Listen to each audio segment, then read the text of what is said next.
Trustees for Wednesday, September 13th, 2017. Roll call. Mr. Carr. Here. Dr. Lyden. Ms. Nair. Here. Mr. Pearson. Here. Mrs. Pratt. Here. Mr. Steinecker. Here. Mr. Swenderman. Here. Mr. Weston. Yes, ma'am. Call for request from the audience to speak to any item on the agenda. Hearing none. Discussion action agenda. Mr. Roderick. All right, so we periodically bring insurance claims forward. Sometimes we recommend that they get paid and sometimes we don't. And this is one where our insurance folks have reviewed the claim and are recommending that the district reject it. So this is the case where we had personal property left in the vehicle. Items were stolen and the insurance company basically doesn't cover the cost of personal items.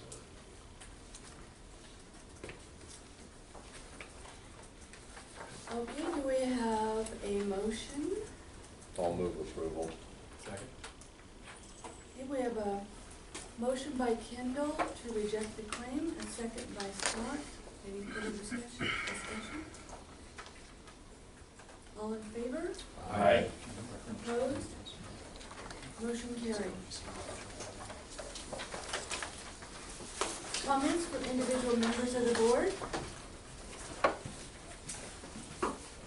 Comments from the audience? Hearing none. I'll make the motion to adjourn. Second. We have a motion by Bob to adjourn, second by Scott. All in favor? Aye. Opposed? Motion carried. Meeting adjourned. And we have about 3 minutes before our next meeting.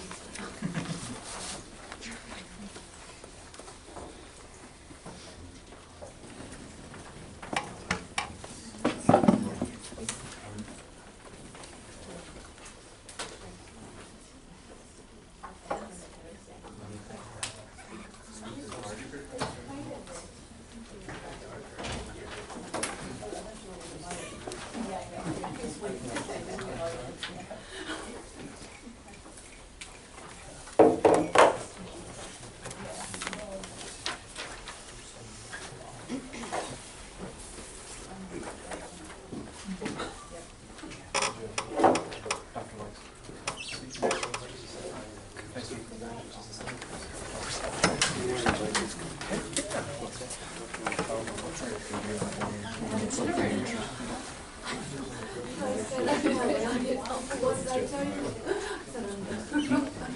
It's not in sync, right? Work on it.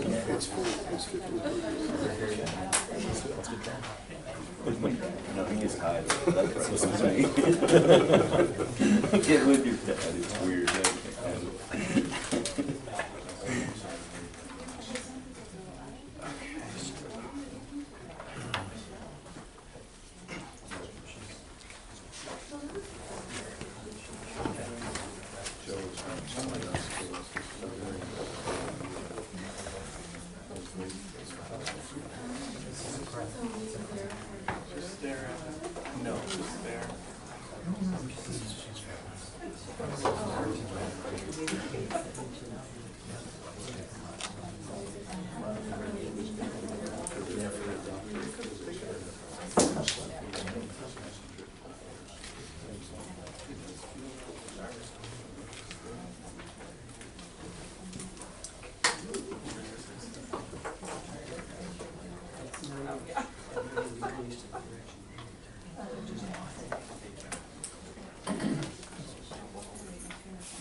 Now call to order the meeting of the Board of Trustees, Wednesday, September 15th, 2017.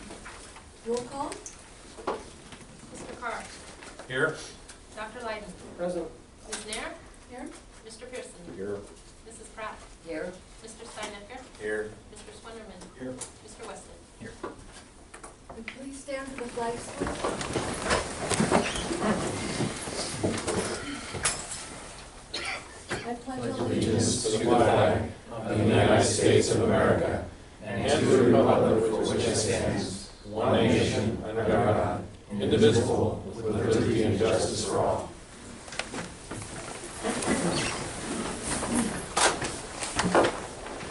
Introduction of special guests. We have a few guests here tonight, but some of them I know will be introduced later in the meeting. So I just want to give a welcome to Susan Weiss, our new, I think this is your first meeting, our Dean of Fates. So welcome. Call for request from the audience to speak to any item on the agenda, and we have speaker cards filled out. None tonight?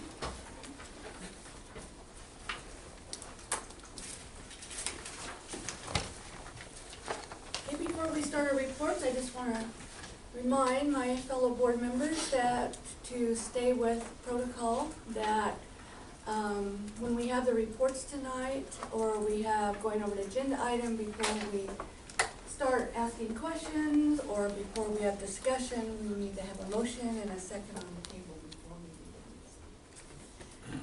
Starting with report 6.1, Dr. Whitmer. Yeah, good evening. Last Labor Day, September 4th, that hot and smoky day, the Faculty Association was out supporting the 5 County Central Labor Council in their Labor Day parade. The ESEN, Early Childhood Education Network, the student club, was out there helping out with the children. Phi Theta Kappa was there selling snow cones, doing quite a business.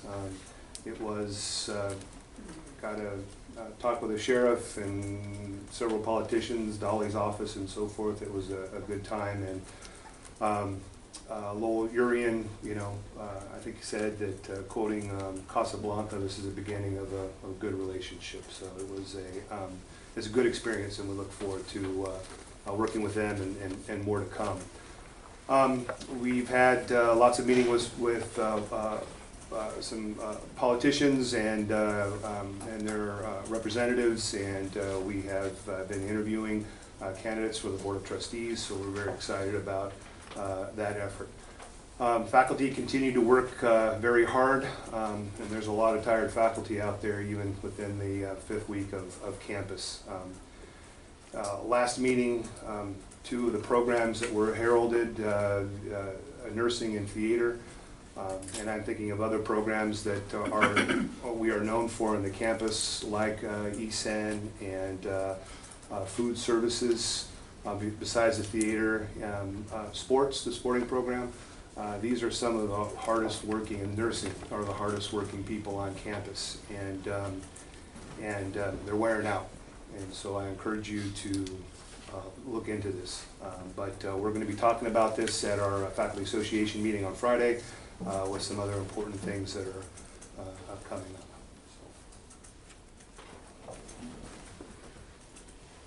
Actually, I should say, forgot to mention, because faculty asked me to, one of the things we're going to be bringing up, for example, about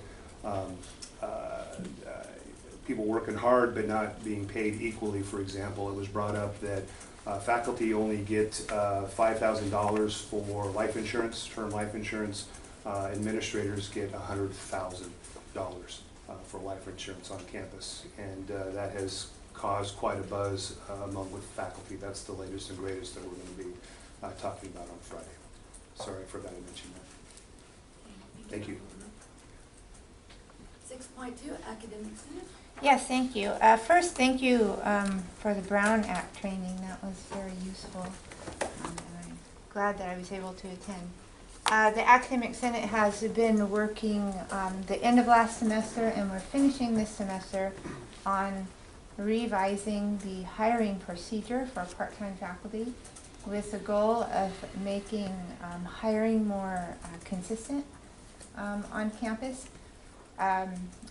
We have some programs now like dual enrollment, which are new to us and are adding sort of complications to our hiring, and the old part-time hiring procedure didn't really cover those things, and so we're trying to write a more inclusive procedure, and we are almost finished with it, so you will be seeing it soon. And when we talk about the Senate having area of responsibility of 10+1, the +1 is faculty hiring procedure. That's one of the couple things that we've agreed to with you. So, thanks. 6.3, Classified Employees Association. Hi, good evening. We've been in negotiations, just non-contract negotiations. We have a meeting coming up on Friday where we're going to be ratifying some position descriptions, and hopefully within another month's time we'll have those in front of you all. And my big report is a big thanks for student services. They have worked so hard. For all of the classified staff has worked so hard to make everything, all the wheels work and all the gears connect, and wow, what a bunch of great students too. The north parking lot is a good gauge on how many folks are here, and we've got a whole lot. So, thank you. 6.4, Student Senate. Good evening, everyone. I wanted to report a little bit on the student trustee training that you all graciously sent me down to. It was a wonderful experience where I got to meet with I believe 106 other student leaders, but mainly all student trustees. And it really, the training really opened my eyes to what a student trustee is supposed to be, and my role as student trustee versus student body president. I got to connect with a lot of great people and meet some really great speakers and really hone in on what I want to accomplish as a student trustee. So thank you again for everything you did and for that opportunity. As far as the Student Senate, we've been having a lot of, like you said, like you mentioned, a lot of students in there constantly working with students to provide ID cards, and it's just starting to slow down just because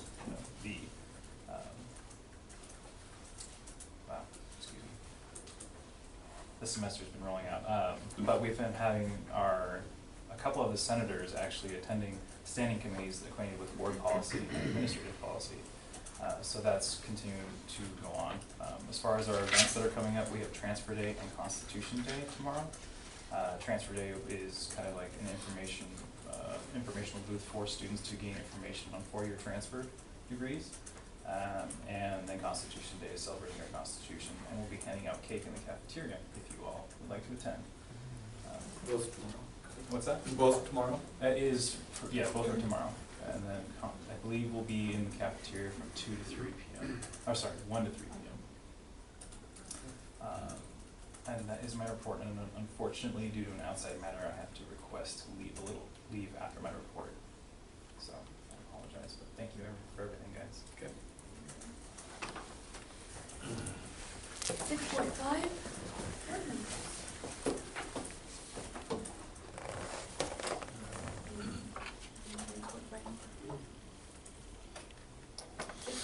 Superintendent President Dr. Wise. A couple of things I'd like to report on. First of all, something just kind of fun. You have before you something your grandkids probably know about. These are called fidget spinners. And the idea is you can quietly keep your fingers busy instead of like tapping a pencil during a meeting or that sort of thing.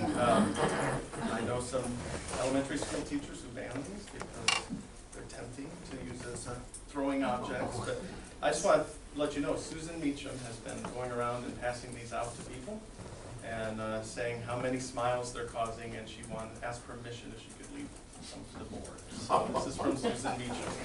And we'll know that the meeting is dragging on too long if I see all of you.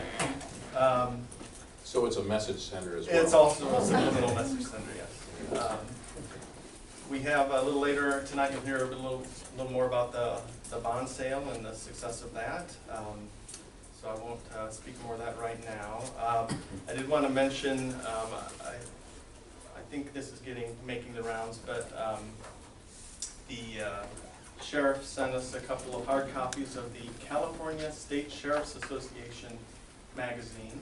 And on page 34, for about 4 pages, there's an article on Shasta County is stepping up, and it's featuring our Step Up program. And you can see the some staff and faculty involved in pictures and some of the successes and that sort of thing. Really some great publicity, and we're hoping to get some of it replicated in the local paper and that sort of thing. So a bunch of kudos out to all involved, and it really is a partnership between faculty, staff, counselors, administration, everybody, financial aid. It's just something that's making a difference for the positive in our community. So very excited about that.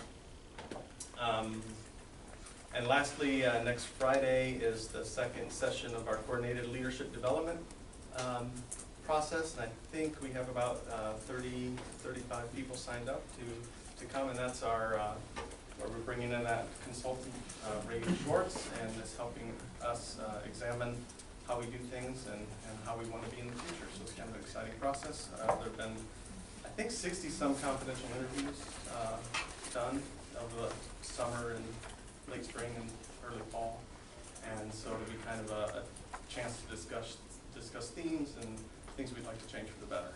So I'm excited for that next week. And that's my report for tonight. 6.7, instruction, Dr. Miller. Sure. Well, good evening, everybody. As far as the fidget spinners go, I think I have 3 of them in my office now, so I'm going to start calling them tribbles. They're just multiplying. I keep getting more. So things are going pretty well, I think, with classes. We did have some interruptions due to the Helena fire up in Weaverville. We had to close our campus for a few days last week and the week before. And I just want to thank the faculty and the extended ed staff for really doing a lot to try to accommodate the students who had to miss their IPV sessions. They found some workarounds and some things to help the students out there. And also there was a lot of help from physical plant and campus safety, just making sure that everything was done correctly. The smoke and reading also forced a number of changes to athletic events. You might have noticed that our first football game was canceled. And if we end up going to the playoffs, which keeping the fingers crossed, we've had good luck in the last few years, it could present some problems. So we'll see what happens with that. But there is a game on the 16th, so this Saturday is coming up, and I believe that Kevin O'Rourke's folks are putting together a tailgate party at 3 o'clock in the north parking lot. So I don't know if I've seen that before, but it sounds like a really neat thing. Sounds wild. I'll say that louder. Yeah. No alcohol. It's a BYOF, bring your own food. It's and fortunately, as far as the smoke situation, the skies were clear on August 21st when we had the solar eclipse. And I want to throw some praise out there for Dr. David Carrico. He's our new astronomy instructor. And he went and he ordered a bunch of sunglasses, solar eclipse sunglasses, and I think like 200 of them. And he brought his classes out there and he set up these high-powered telescopes, and it was really a magical event. I mean, people were just walking around with smiles on their faces. You know, it was really, really special. I've never seen anything like that at the college, so it was great. And it's an example of how our faculty very often will take current events like that and work them into their instruction in a fun way. And we're getting ready for the accreditation site visit, October 2nd through 5th. Every time I see somebody, those dates come out of my mouth. We're trying to prepare faculty for what's coming there. And then September 26th, I'm taking a group of 10 people down to the Sacramento area for an IEPI workshop on guided pathways. And this is something that I'm kind of looking at as just a way to get folks educated about the whole guided pathways movement, which is a national movement. The workshop is also a prerequisite for an application that we may make for some of that $150 million that the governor has set aside for the guided pathways movement. So I was just really happy to see so many people who are interested in going. And then a little later tonight, we're going to hear Dean Andy Fields and Dean Will Breitbach give a distance ed report, an annual report, and looking forward to that. So, thank you. That's my favorite. 6.8, student services, Dr. Wood. Good evening. Hope everybody's well. If you haven't spun one of those things, they're weighted, those bearings are, and so it takes a really long time for it to stop. I was at Rotary today, and they decided to use those in the middle of a pinwheel to decide who gets a prize for something. And this guy spun it, and it was the most uncomfortable 5 minutes for that thing to stop spinning. And then it landed on spin again. So don't use it for that purpose. So yes, the tailgate, there's a lot of positive enthusiasm around our athletic program right now, and so our dormitory students and student services would like to invite everybody to come out. There'll be games, there'll be food, and so please come out and support the football team. So in the last month, we've been busy as well. We do our SOS stations where the administrators of the college during the first week of school set up tables, and we welcome students as they walk in from the parking lots or off the bus, give them directions. It's a great way for the administrators to talk to students, see how they can assist, and so that went well. We had our welcome day on the 23rd of August, and so we had a record high of over 70 on-campus and community resource tables that were present. So it was a lot of fun, a lot of music, entertainment, and so it was a great way to start off the semester. I'm very proud to announce that Shasta College has started an Umoja program. Umoja is a Swahili word for unity, and so it's geared towards personal growth and academic development for our African American students, but it's open to any student who may be interested in the program.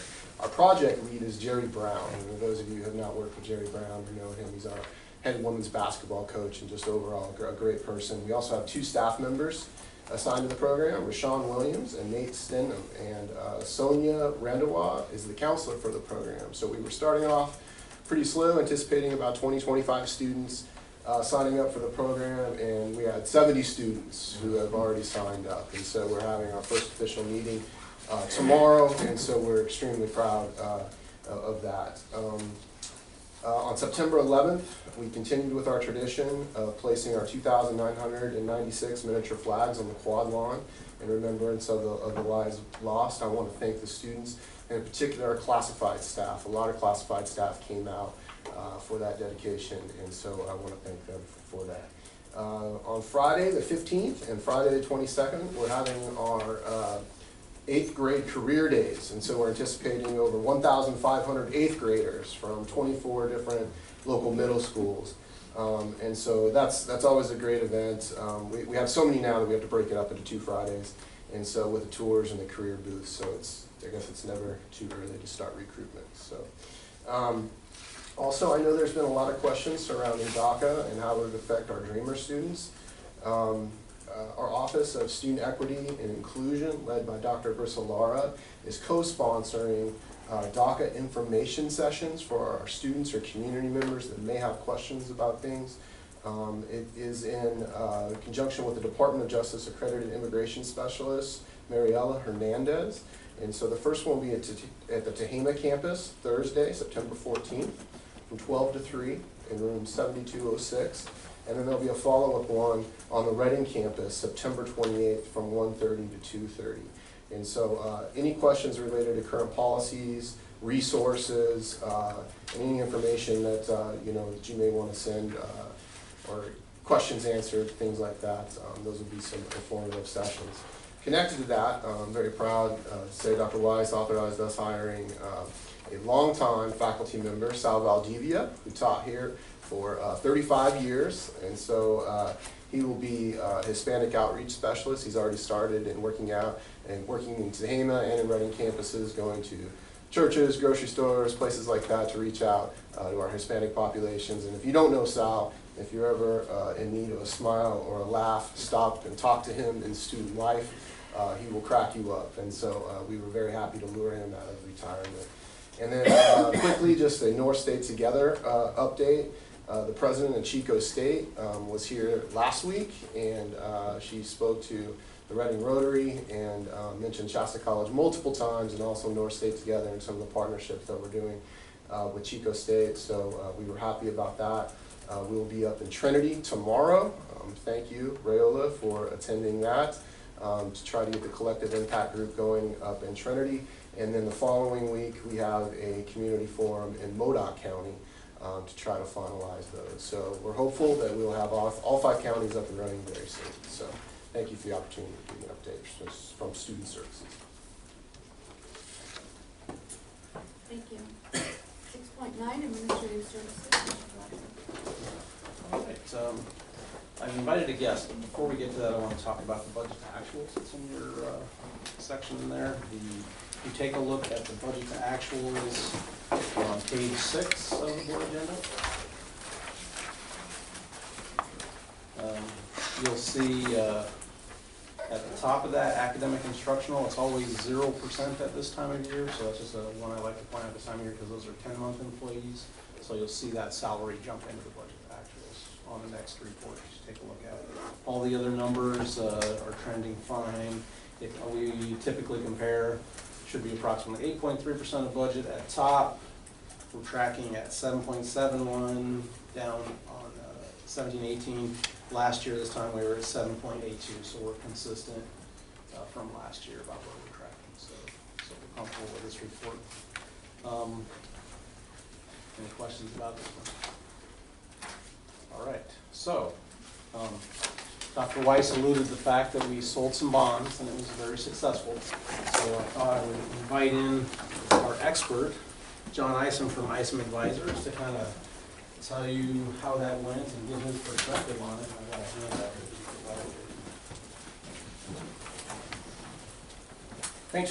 Thanks for that introduction, Morris, and it's a pleasure to be in front of you.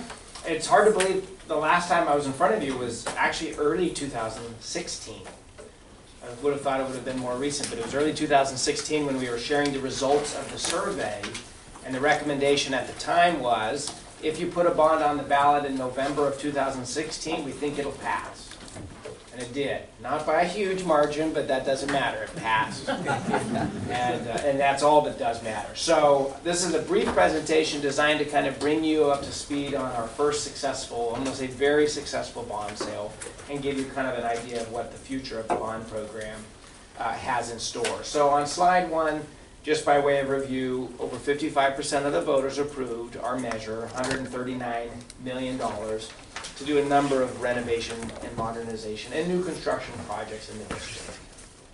Part of Measure H, as it was known, was an estimated tax rate of $19 per 100,000 of assessed value.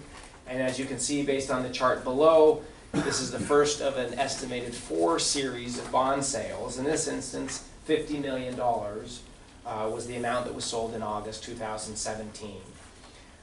Using what I would say moderate to conservative assessed value projections, we're projecting that we would be selling about $31 million in 2020, another $28 million in 23, and then the balance in 2026. So it's going to take some time to access those dollars, but that type of a structured program allowed us to go for a significant amount of funds, in this case $139 million. So I want to report to you on the $50 million. First off, and it's a little bit maybe sensitive in a lot of people's minds when you talk about credit scores and you talk about Equifax and the big data breach, what that might mean to us. But just like individuals who have credit scores, and the cheaper it is to borrow money, the better your credit score is, there's a correlation there. The same is true for community college districts.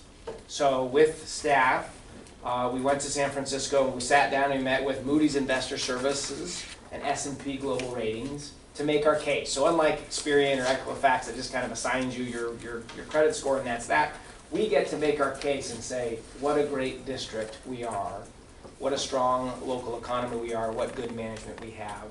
And happy to report that both rating agencies gave the district fantastic ratings. Standard & Poor's upgraded the district from what was a AA- to a AA. Now the highest you can get is AAA, then there's AA+, and then AA. So you're 2 notches away from the highest that you could possibly get. So there was an upgrade for that, citing as strengths the large tax base, strong financial policies and practices, captive service area that is producing stable enrollment, and maintenance of very strong available general fund balances. Moody's affirmed or gave us the same rating that the district had previously, also in the middle of the AA category, AA2. The only higher ratings for them is AA1 and AAA. And again, you can see the commentary there, healthy financial position, strong management team, and large tax base poised for continued moderate growth. So it's always good, I think, to hear what others think of the district, but a special thanks again to Morris and Joe for their professionalism. They did a great job in representing you as a district. So let's talk about the sale itself. The way that bonds are sold are typically done through a negotiated sale, and in this instance you have a 2-day process. You have what's called a pre-pricing, sale date, and conference call, and then a post-pricing. So there's a little bit of haggling back and forth between us and the underwriter that's selling the bonds to their pool of investors. But basically you come to a tentative agreement on the morning, or the afternoon rather, of the pre-pricing call, and then they go out that morning and they try to sell it to investors, and then they come back and report back. And they say, here's what we found when people actually were putting bids in. And then there's additional discussion and conversation and suggestions, and then things are finalized, and then you have a bond sale that locks in the bonds. So a couple of unique elements about the features. Third bullet point, these are 25-year terms. They're all current interest bonds, which are your traditional inexpensive bonds. Fourth bullet point, we're assuming 3.5% long-term assessed value growth. And the second to the last 2 bullet points I think are relevant. We have about $76.6 million in total debt service. So the district was able to borrow $50 million at only $26.6 million in interest. Just to give you some context, when people routinely have asked, and I've done this for the last 20 years, people say, hey, what kind of a repayment ratio do you typically see? And it's usually 2 or 3 to 1. If you look at the bottom here, the district's repayment ratio is 1.53 to 1. Which means for every dollar you borrow, instead of $1 or $2 in interest, it's 53 cents. So fantastic, fantastic result as it relates to the total debt service. And what makes this extra beneficial to the district is because you have fewer dollars tied up in interest, that means we're going to have more dollars tied up in principal, which means we can access those dollars sooner. Also, the last bullet point, what's known as the true interest cost was 3.28%. Not a bad day, selling $50 million at 3.28%. On slide 4, you get some context about the timing of the market and interest rates as they were going back the last 17 years and also the last 2 years. And I would draw your attention to the left chart there that has an average of 4.36% interest rate. At the time of the sale, we were in the low or mid rather 3%. That little, I guess, valley in the summer of 2016 was the lowest interest rates were in history, period. So when you look at that and you say, okay, when did we sell? There were 2 other little tiny periods that were a little bit below you, but essentially at one of the most historically low interest rate environments, and that's why all these numbers are great. Slide 5 just is kind of part of disclosure as far as the cost of issuance, and this shows you all of the different breakdowns and fees relative to all of the financing participants, from bond counsel to printers to us to both S&P and Moody's, the credit rating agencies, so you can get a sense of the total estimated costs as it relates to the financing on that slide. And Appendix A, I'm only going to just draw your attention to one other item. We put some of the stuff in here because sometimes people say, well, what was going on at the time of the sale? And 2 years from now, 5 years from now, maybe 2 weeks from now, none of us will remember. So some of this is just for historical context as far as the market news on slides 7 and 8. But I did want to give you a little bit of an insight into the negotiations that took place with the underwriter from that pre-pricing call to the pricing call. And that's on this last slide on slide 9. Too much information, too many numbers. Unless you want to ask me about it, I suggest that we just don't talk about the details. But the punchline is, between the pre-pricing call and the negotiations with the underwriter and pushing on them and asking them to make a few structural changes, the difference from one day to the next was about $750,000. That's how we kind of measure, did we do a good job for the district, is when we can save the district significant funds.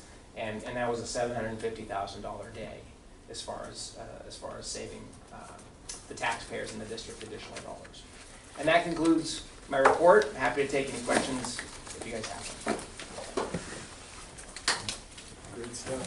I do want to comment that when we went into the, like in the past, we've done some, we've done these things where we work with Moody's and Standard & Poor's, and those calls have been on conference calls, but ICE advisors did advise us to go in person to San Francisco, and I think that it really paid off additionally, the expertise that they brought to the table and the additional work they did, really, I mean, provided us the expertise we needed to go from that double A minus to that double A rating.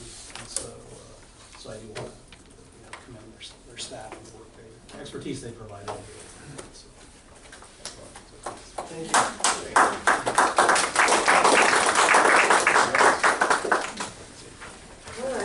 What a learning curve for you guys to be able to do that. Yeah, probably pretty good deal. Yeah, just to add, it was kind of interesting on that last page. I'm going to go into details. If you look at the fourth to last column, very bottom, and you see that 221,805 million. That's how many people said they wanted to buy the bonds. They bid on for $50 million. We had over 200 million people saying, we'll buy your bonds. So that's how strong of a market was on our. That's great. You know, that helps. If you don't have that strong of a demand, then so everything worked very well. Thank you. Thanks, John. All right, good to see you again. Nice to meet you. Bye, thanks. Number 7, approval of minutes, Dr. Wise.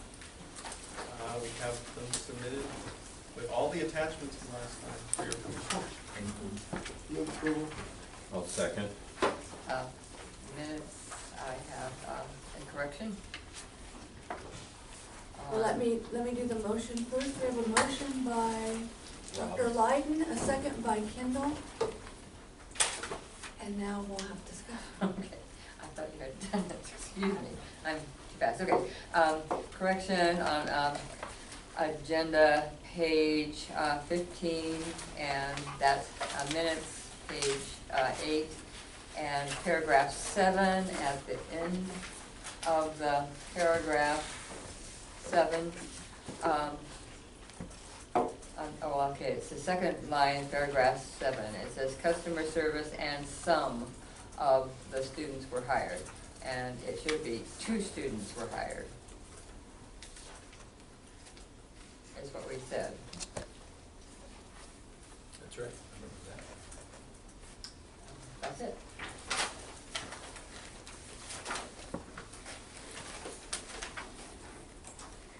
Okay, all in favor? Aye. Opposed? Motion carried. 8, consent action agenda. Dr. Wise. Gotta get there, page 141 and following. I just want to mention, we had one correction page on page 163. And actually it came to my attention that we even missed a correction to the correction. The second to last item, we scratched out one item that didn't end up happening, but the second to last one, we had the wrong end date on there. It should be 2018, not 2017 for the end date. So with those corrections, I'd recommend approval. I'll move approval as corrected. I'll second that. Motion by Kendall, seconded by Bob. Any further discussion? All in favor? Aye. Opposed? Motion carried. Consent agenda, you asked for that? That's what we just did. Okay, well, I had some things I wanted to ask. Okay, I didn't realize that. I thought he was just doing 8.1. Okay, sorry guys. You don't get to hear all the questions I have. Sorry. Can you call me later? I'll just send my little marked up agenda for you. Oh, okay, I'll go away. Okay, 9, discussion action agenda. Dr. Nygaard? 9.1? So, just want to again introduce Dean Breitbach and Dean Fields, who are going to give a distance ed report, and this is required under the board policy.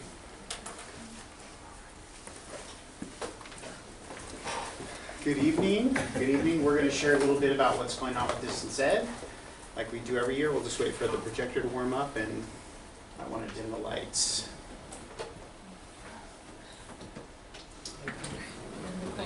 So, I'm Will Breitbach, and this is Dr. Andy Fields, in case some folks don't know us.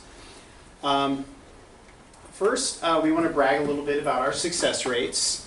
In the green bar shows Shasta College success rates, and the orange is statewide, and those represent the three modes of instructional methods: face-to-face, online's in the middle, and ITV. And notice the green bar is higher than statewide averages in every case. So I'm really excited about the hard work of our faculty and the support teams that help make that happen, and our students for working so hard. Just as a side note, for online, so it continues to go up, and the most recent semester for which we have complete data, it's 71.46. So, and then, which is similar to statewide face-to-face. So this is a really good sign that instructors are working hard, students are working hard, and the support team's working hard too. So how many students does that 9.46, how many students is that? So this gives you an idea of FTES. I'll skip a slide for a second. So about 1/4 of our students are distance ed, and then just under 20% are online. So that's full-time equivalent. Right, I do understand. But I'm saying actual people. Actual people. Yes. That's the number I don't have. I have enrollments. So I can take enrollments. Most recently is 6,900 enrollments. And that's in distance ed. And so that's going to be duplicated. Yeah. Wow. So if you took 2 online courses, you'd be in there twice. Yeah. So those are the number of enrollments in courses. But I don't have the exact number of people. Is that the total number of course enrollments? Yes, that's what that is. Okay. That's what that is, course So enrollments. if a student's taking 3 courses, then They'll be in there 3 of those times. 6,900 would be. One person, yeah. And Could be almost one one person. FTE. I see. So I'll get back to this, but retention looks similar. Retention in courses looks similar to success. So Shasta College in every category, I'm very proud of that, is doing really well. What do you attribute that to? Awesome faculty, awesome students, and awesome support. Like, we have pretty good training for one, for faculty and students, which I'll talk about a little bit about later. We have a long history of doing online, so we've been doing it for quite some time. So we had the, I guess, motive and interest to do online because our district is so large. Do you think there's an increased dependence in rural areas and remote areas to be doing more distance learning than in urban areas, and could that be driving also the statewide averages, or is that a legitimate? I guess I would have to speculate. I would imagine there's an increased demand. The biggest challenge, which Andy's going to talk about a little bit, is bandwidth in those remote areas. They don't have, many won't have high-speed internet, so that would be the challenge there. But certainly the geography is a huge challenge for us, and This would certainly, I would think, emphasize the criticality of this kind of a program for rural educational environments. I completely agree. And again, we looked at this briefly. The largest slice of the pie here is face-to-face, with roughly 25% being distance education. And so those are the one more on numbers. And then for enrollments, you can see a slight decrease, but if you look at the blue is face-to-face, orange is online, and gray is ITV. ITV's flat. Online, you can see, grows a little bit, while face-to-face is going down, but essentially it's relatively stable. The increased online enrollments balance the decrease there. Do you think there's a swap-off between face-to-face and the online, such that there are more people that are just saying, hey, I can do this out of my house? It looks that way, yeah, that's Okay. what the evidence, I'd say yes, that's probably what we're seeing Thank you. there. And then, just I wanted to briefly tell you about some of the successes this year. Again, we have great training, so since we implemented new training, nearly 80 faculty have completed that training. We also have implemented online training for students, so they get an enrollment email every time they enroll for an online or hybrid class with a link to this self-enroll. So they were not coerced to do this training yet. 1,200 students finished that training, so they're serious about their learning too. And then our in-person workshops at 66, our 66 students are not quite as popular, but still I think that's a fair number of students that we supported directly through direct instruction. And then more faculty development at 212 professional development hours last year. And those are in-person workshops from the educational technology team and webinars. We'll do live webinars as well. And then just wanted to brag again about the most recent success rates at 71.46. That puts us in the top 10 or 11, depending on how you slice the data, of all community colleges. So I'm really proud of the good work that people are doing. Online, is that number? That is online, yeah. These are all referencing online. But thank you. Excuse me, the faculty workshop. Are those the faculty people from our institution or other institutions, or? That's our local team with our faculty, training our faculty. We did invite some folks from Siskiyou down and too, because they're smaller and they're a more recent adopter of Canvas, so we've been inviting them down. At least their coordinator comes down to visit. So approximately how many faculty have we increased? Oh, how many faculty are in that 212? Yes. Probably about 50 or so, yeah. I could find out though. No, those numbers just like. But the 212 sounds so much better, doesn't it, than 50? Well, it sounds pretty good. I mean. It's a bigger number. Yes, see, 212. See, 66 students doesn't sound as impressive. That's 212 hours, so. Would you say that the College of the Siskiyous is tracking with a similar kind of a profile as ours due to the rural nature of online? I haven't looked in a while, but my recollection is that the other nearby colleges are not doing anywhere near as much online. Butte, last time I checked, was around 5%. Siskiyou, I don't remember, but I'm pretty sure it's significantly less. But okay, thank you. What about our outline people and I think we had Hayfor, we had some sort of a line possibly coming over from Hayfor. For bandwidth? Yes.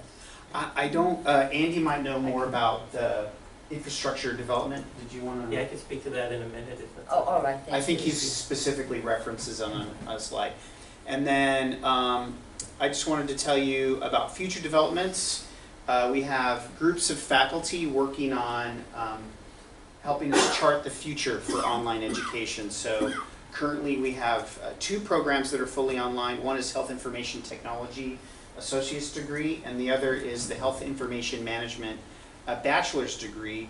And then the rest of our online courses primarily supplement face-to-face, and that students might take half online and half face-to-face or something like that. So our current program is mostly supplementing traditional programs. So are you directing them more to online or the hybrid, or how are you? We're not directing them. So we offer up the courses, and if and we might add sections if like for example online sociology is over enrolled, we'll add another if we can online sociology.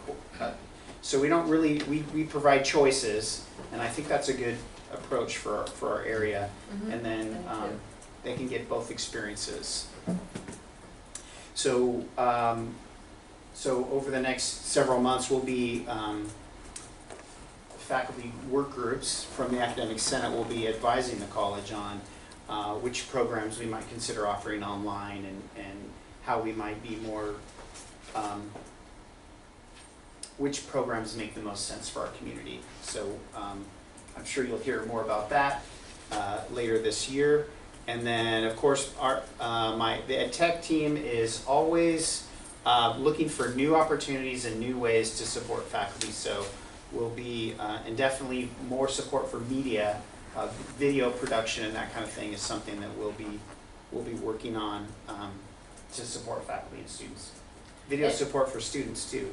And as much as we have kind of dominated the online field, and Siskiyous and Butte have not, are their students then coming to our online program?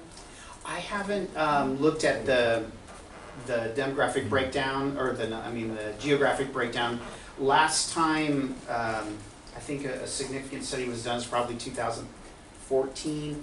The large majority were actually Reading, if I recall. Maybe someone who was here longer. What we found is that, I don't know the exact number, but it was more than 95% of our online students are in our geographic boundaries. I think it was 98%, but I can't swear to it. So I was just really wondering, hearing that. And I think what we also can look into is, I think a lot of people, instead of coming and taking evening classes, are saying, oh, I'll just take online after work and then I can work on whatever I want rather than having to come out. I think our evening programs are not as highly populated as they used to be, our evening courses. Is there a way to get an idea of the area split of, the hits from different areas in the district? And I'd be sort of curious if I'm area B, how much of Cottonwood and Anderson are accessing the online? That is absolutely Does that possible. make sense?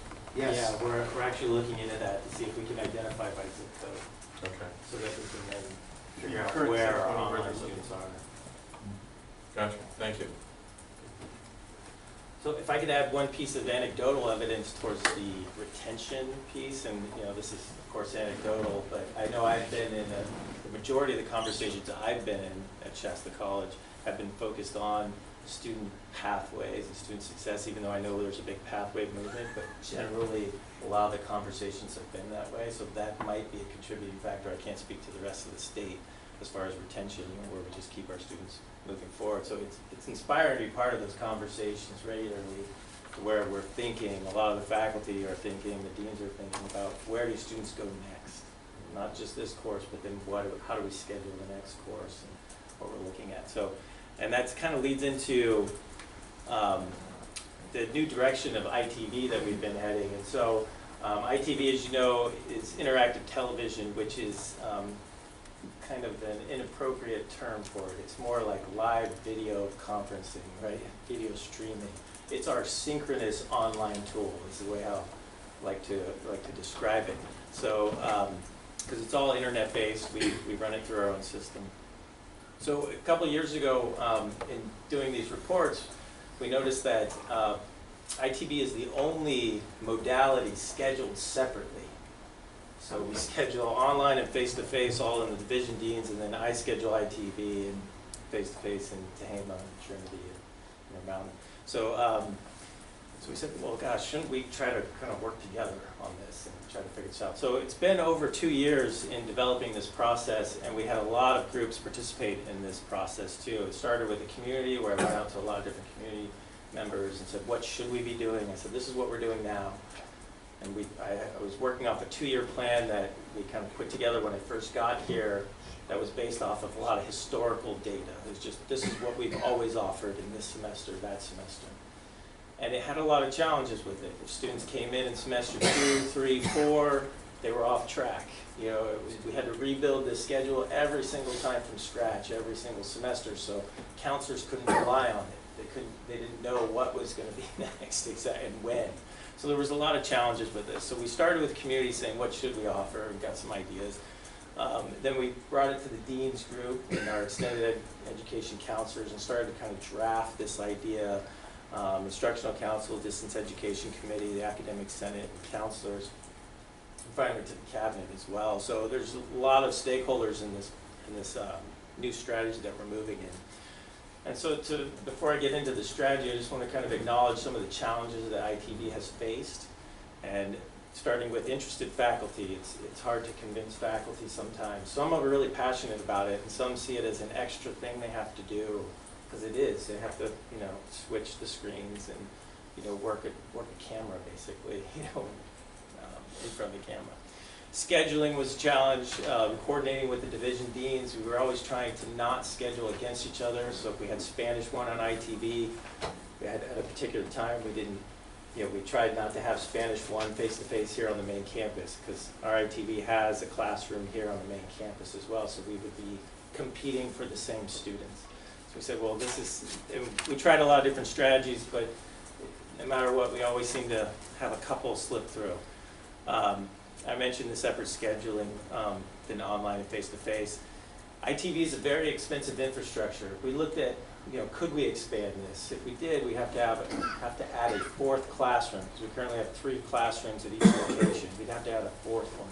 And the infrastructure for that is very costly.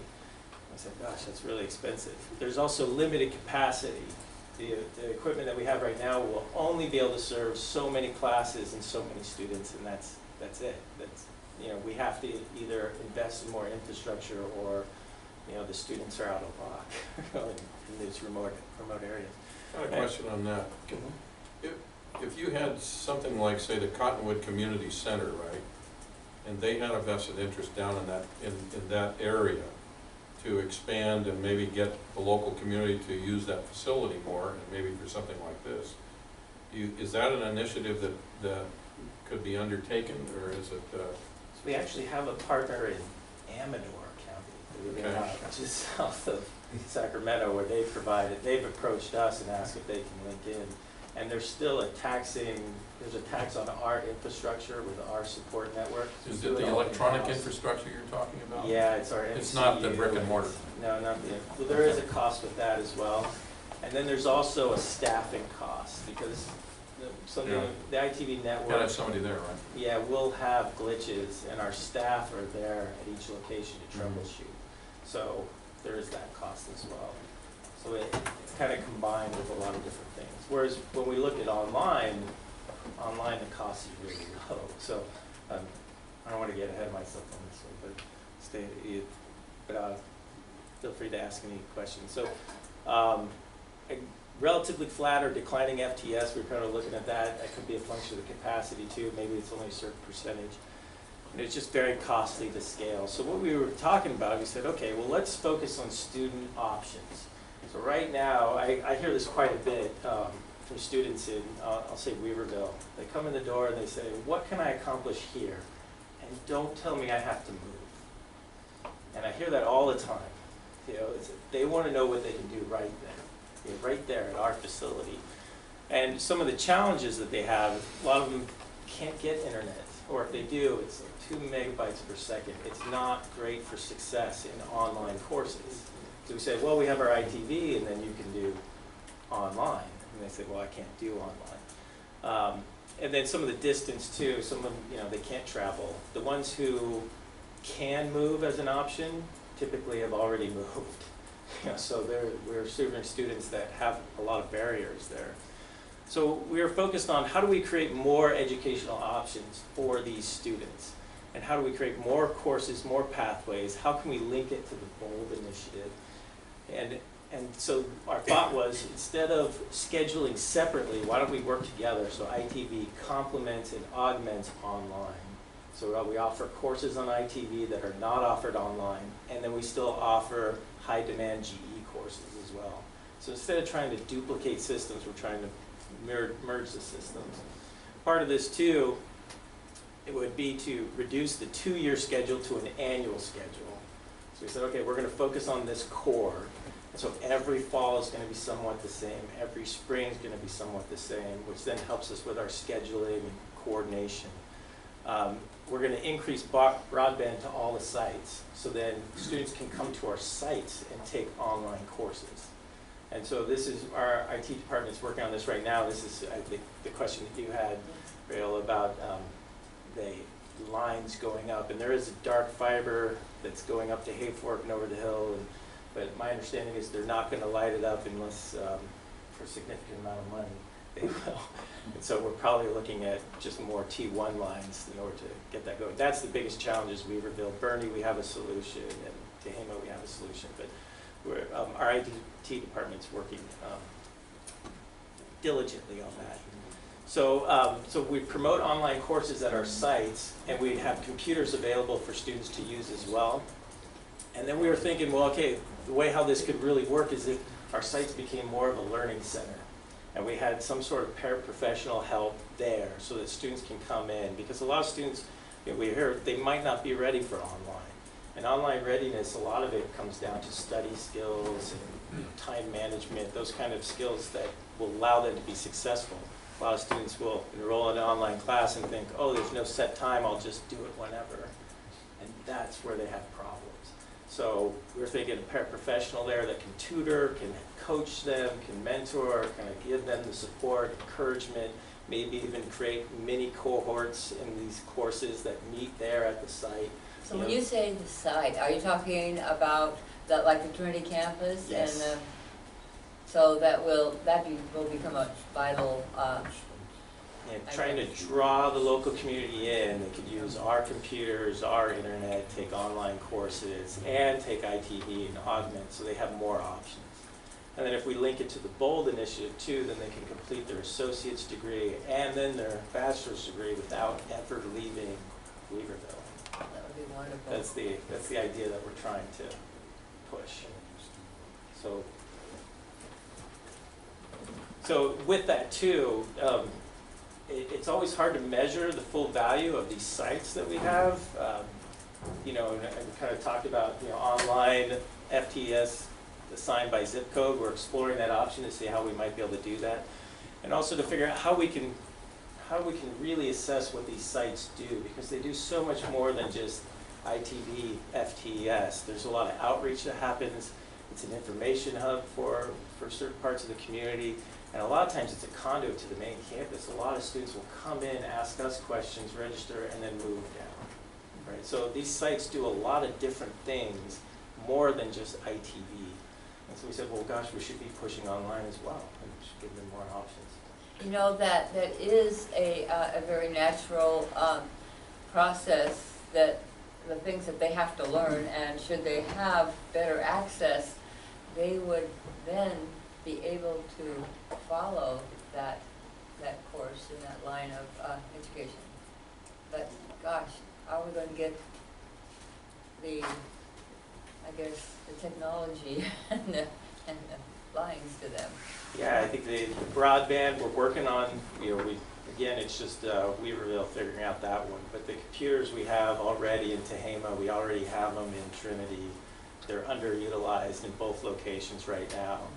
And then we're looking at, we do have some computers in Bernie, but we're looking at how we can add some more to it so that students will have more options. Are you usually in any of the present schools in Hayfork for any of our programs, or has that kind of fallen apart? Sorry. In Hayfork, we did have, well, you know, we did have, Yes. next to the police station, or the sheriff's station, we did have a site. But then we also had something, and I don't know if it was a high school or what it was in. Do you know, Kathy? Anyway, we had something in Hayfork, and that kind of fell apart. Yeah, and part of this too is to kind of reimagine the extended ed model so that it becomes more of a learning center model. And if it becomes more of a learning center model with paraprofessional help and utilizing online, that could open the door to a lot of different things. It could open the door to Hayfork or Mad River, you know, those kind of areas where, you know, we could look at kind of for minimal investment, be able to actually provide service to these areas. So it's something that we're going to test out with these sites and try to get the model, you know, figured out, and then start looking at how we can expand. Of course, we just have to make sure there's internet there. So. I'm just curious, there's a schedule rigidity to this as well, right? I mean, they have to be there at a certain time. This isn't pay-per-view where it can flex up on somebody's personal schedule where they can take the course and, you know, with a PIN number or whatever, go in and access that if they've got a night job or whatever else. And so we're still fairly rigid in this technology, right? That you can only attend the course at a certain time on a certain day. For the synchronous online ITV, yes. For Okay. the asynchronous online courses, they can attend. You can do, okay. Yeah, it's just like all the rest of our online courses. So our synchronous is that box there. We will have that regular schedule. And you bring up a good point too about people who are working, because I know part of this came from, you know, I was talking about community members that I spoke to quite a few business owners or managers in Weaverville area, Bernie area. And I'll use the example, the manager at the credit union in Weaverville, she, in order to get her next promotion, she needs an AA. She doesn't have time to do an AA. She doesn't have internet at her house. You know, so how can she make this work? You know, and she works these long days. So, you know, this would hopefully be a population that we could serve that we're currently. Sort of like a lab where you can go in and do your lab work on your schedule as opposed to the scheduled course. Exactly, and there's paraprofessional help there to help them with any questions, logins, glitches, time management questions, anything like that. So then that would extend a lot of hours for your paraprofessionals. Yeah, and so that's something that we'll look at. We currently have a position description that the union is reviewing right now, and it's you know, they're able to do a lot is what we're hoping to do, and then with that position description, then we can look at it. Could be the paraprofessionals here during these particular hours, or it kind of opens the door. We'll be looking at that as how we might approach that from a staffing perspective. But we do feel that if we're going to push online, we should make sure the students have tools for success that we don't just put them in the deep end and hope that they swim. And you know, basically that's what happened when they've been up there with just nothing. Yeah. So, so just kind of summarize too, this is focused on the cohesion between ITV and online, and looking at how do we best utilize the resources more efficiently throughout the college.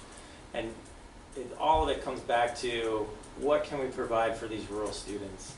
A lot of them say this is their lifeline, you know, to a better life, and it's so how do we look at that? And that's really kind of where we're focused on the learning center model, and to basically scale our lower cost system so that they have more options, because online doesn't cost us the same as ITV does.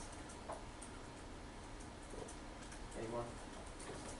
I got a phone call this morning. One of those phone calls helped us pass the Senate bill, and it was, I think it was Senate Bill 619 or 613. It was already passed, it's been approved by the Senate, now it's before the Assembly, and they wanted you to call your assemblyman. And the bill, the guy indicated that this bill, if passed, will eliminate the overreach of local agencies and the fee structures that have gotten stacked on top of it for broadband, and it'll allow for this thing to then cover the state much more quickly. Do you know of that? I've heard rumors about it. I'm not intimately familiar with the details of it. So That's how they explained it. It sounded like a good bill. Yeah, So I there called my have been. assemblyman, don't. Yeah, there have been discussions, and Will might even be able to address this too, about, I mean, there's all kinds of discussions about even making the internet more of a utility, right? There's, you know, so it's, I think those discussions will probably continue in our culture until we, you know, make a decision either way. Yeah. It would displace a lot of businesses though, so that would be something that we'd have to think about. But I would guess that at some point water was the same way. Yeah. So, I just want to add a few things here, if I may. I want to just acknowledge the amount of thought and work that Andy Fields has put into thinking through that ITV schedule. And he's worked very closely with the other deans to try to figure out what is really going to work there for students. And it's really important to realize that there are things that we offer on ITV that we're not currently offering on online. So they really do complement each other. For a while there, if you looked at the number of sections of online that we were offering, it was doubling every year.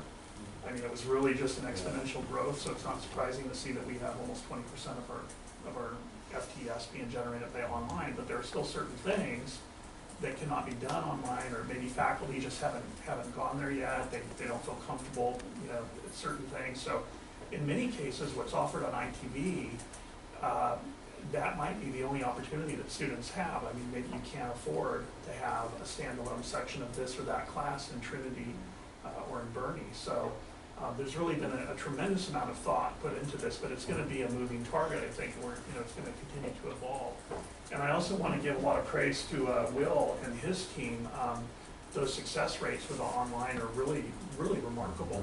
And they really speak a lot to the good work that he's done, just really holding the line on good training for faculty, good support, the training components for students. So it's really been exciting to watch that. And I've been hearing from so many faculty just how supported they feel in both of these areas. And so I think that's really important to acknowledge.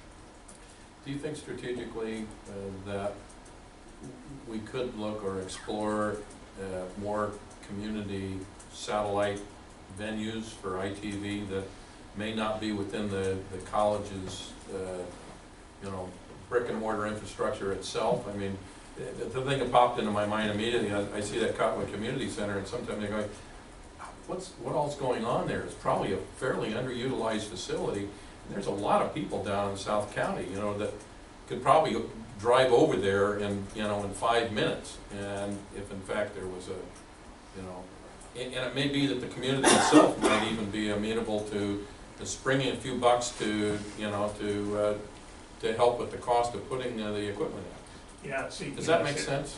Yeah, it does. It is the equipment though, and then the equipment changes a lot, so you have to refresh, and then you have the staffing as Dr. Fields pointed out. So, but the technology changing also brings some opportunities. So there could be some things that we haven't seen yet, or we just haven't been able to get on board with yet, that might solve a few of these problems. Well, being so open as you are, and with that good planning, I think you're on the trail. It's looking really good, Andy. Thank you. And something that we're looking at too, now that we kind of have a strategy moving forward, is since this is our synchronous online tool, now it's, okay, what will be the next version of that synchronous online tool? We're not going to replace it until we have something that's better, right? So I think that's something that Frank and I have been talking about too, about exploring those options and really kind of looking at what that is that maybe doesn't have the same cost as ITV, which is a great tool, it's just expensive. Technology migration is just an ongoing challenge, isn't it? Because you're just trying to keep up with it and saying, hey, am I going to be obsolete after I put all this money into it, in 5 or 10 years? And some districts, like I'll use Bernie at the high school, they have several ITV rooms that were grant funded that sit there idle, but we can't use because of a particular grant, or and they thought they were going to use it within their school system, and they just haven't. So we want to make sure that if we're going to put something in, it's going to get used. That's what. Like that with Bernie though, I imagine we do some integration with our dual enrollment and stuff like that? There's those possibilities. They have some strict rules around their grant that provided that equipment, so they've been kind of reluctant. I think the connection that you're making with the people and asking the actual people what they need, because I always feel that we have all of these things that we use, and they're here, and then we try to put them up there. They don't go there. They don't have, they're not ready in their their thinking. They're not ready in the physical, I guess. Anyway, they're just not ready in any way. And you talking to those people, you get them where they really are, where they're ready to roll. And they have each. I mean, they all have similarities and they all have some significant differences. And I'll just kind of say in Trinity County, with the agricultural that's happening there, legal or not, you know, there was a lot of feedback about a master gardener class, which we then provided. So we did a master gardener class up there, Well, so. it didn't look like it was illegal. No, it was all legal. But there's a lot of different type of agriculture there, so we're trying to serve the needs of the community, according to community. Well, not just what they want, but maybe their needs. Yes, but this was focused on sustainable agriculture, it's the master gardener program, which is great. So, Nice work. Thank you, Andy. Thank you. Good plan. Thank you, Will. Will, nice work, wherever Will is. I believe we probably need a motion to accept this report. So moved. Second. A motion by Rob, seconded by Rayola. Any further discussion? All in favor? Aye. Opposed? Motion carried.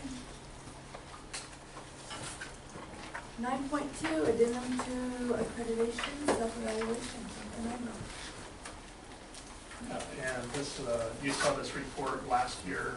This is, speaking of online programs, this is for our bachelor's degree, which is only online. And this is just an update. It corrects some things in the catalog, notes progress made on clarifying SLOs, tracking of SLOs, development of SLOs, and how the information appears in the catalog and online. Second. Okay, the board acknowledges receipt of the sale addendum to the self-evaluation. 9.3, public hearing regarding 2017-2018 budget. Mr. Rogers. All right, sorry. So this is the part where we do a public hearing for the budget. And so it's open for a public hearing. Do we open to the public for hearing? Hearing no one comments, so I guess we will close the public hearing. No further action. 9.5, 2017-2018 spending plan for the Educational Protection Account, EPA, Mr. Levy. All right, did you? Oh, you missed the big piece there. Did I miss? 9.4. Oh, oh, I guess I did. Yeah. I crossed that off though, so. Thank you. You're so good. Moving right along tonight. We can do it next meeting. 9.4, adoption of 2017-2018 budget, Mr. Rucker. So, and actually we can't, legally we have to have this done by a certain date. I see that, we do need some action here.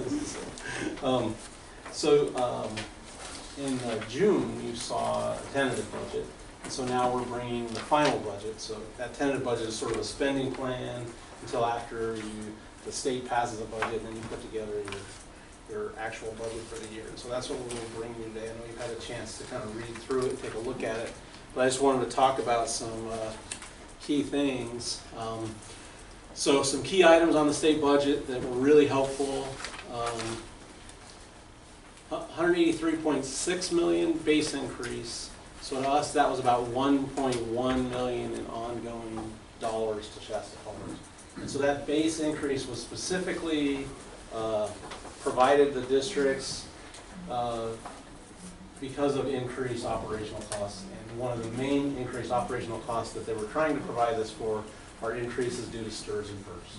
So that was why this item landed in there. And it actually landed in a much higher amount than we thought back, even just before, even like a week before the budget passed. I was in some statewide meetings where we thought this number would be about 75 million, and then it jumped up significantly in a very short period of time. COLA came in at 1.56 this year, and they fully funded the statutory COLA. There was a little talk earlier about guided pathways, so 150 million in the budget, one-time dollars for districts to try to tap into for guided pathways. The spend down on that though isn't 1 year, it's multiple years to spend down. So through that application process that Dr. Nigro talked about. 76.9 million for deferred maintenance and instructional equipment funding. For us, That's about $487,000. They call that one-time money because it's a moving target every year. Sometimes we get it, sometimes we don't. Sometimes it's a large amount, sometimes it's a small amount. Last few years, it's been pretty significant. And so those are funds that get split between state instructional equipment and deferred maintenance. Growth funding, we are in stability this year. We were targeting to hit a certain amount last year using both summers. So this year we're in stability. So we will not be capturing any of that 1%. So for the 2017-18. Okay, so I just always like to bring key challenges to the budget as we're thinking about out years and what's happening this year and those type of things. STRS and PERS will be our big challenge, besides enrollments and those type of things, in the upcoming years. So we need to keep that on our minds. We've done a really good job with retiree health benefits. There's still room to obviously add to that. That's an area where we've been focused at for the past few years. Anytime we have extra funds, we put it into that OPEB trust to fund those liabilities that we have for our retirees. And those are the ones that we've already accumulated but haven't put money with. Enrollments, that's going to be a challenge as usual, and then potential economic declines. As we go a little more into these topics, enrollments in this budget, I budgeted 7220 FTS for 17-18. That's roughly where we potentially could land, maybe a little more for 16-17. And since we're stabilized, whatever we get in 16-17, that's the FTS will be funded for 17-18. So. You know, I have a question about, after we've stabilized, our enrollment stabilized, we're not paying, but we still, give everybody their little annual raise and prices still go up. So we're actually losing money, aren't we, when we're just stabilized? No, stabilized, what that means is we've stabilized your income this year, what we're funding you based off your FTS this year at the same level as last year, right? So last year we made a big push to get us back to as close as we could to our FTS level from like 4 years ago. And so we, that's where we were shooting for actually a target higher, trying to capture growth as well. But so we get X dollars for that particular amount. Well, we're funded for X FTS in 16-17, right? And so that FTS is funded at a particular rate in 16-17. But as you saw on one of the previous slides, we had a percent increase to that amount as well as a cost increase to that amount. So even though we're getting funded for the same number of FTS in 17-18, we're actually getting more dollars from the state because they've increased that pot of dollars by COLA and by the base. So is that actually keeping up then with our costs? Only because the base was really, really good, right? That amount that they gave us was pretty significant. So that was helpful. But keep in mind that one of the things we do at Budget Committee is we spend certain times of the year where we model what we think is happening out in the future, and we base that on, okay, do we think the governor's funding, or like in January we're going to get a proposal from the governor. Right now, the chancellor's office is already dialing up what they're going to request and their big request to the state, and so in January we'll get a proposal. And the governor might be something like X percent COLA based on certain assumptions, and maybe some base money, maybe some other special programs, whatever. So it might be $400 or $500 million that get thrown out there if things look good, Prop 98 was, right? And so, so we'll model off of that stuff, and then we'll make projections out into the future, right?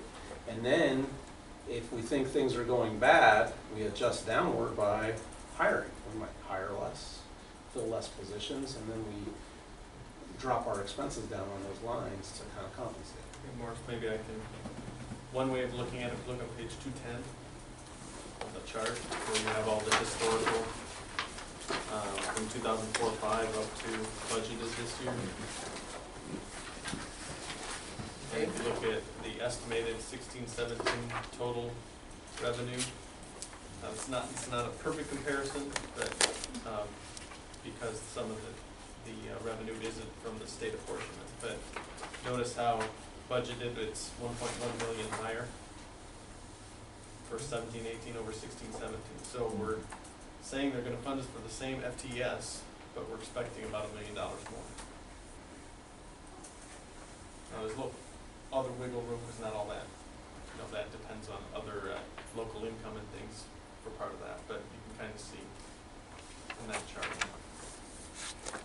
Okay, I do see that. There might be another spot to look at. If we go on page 215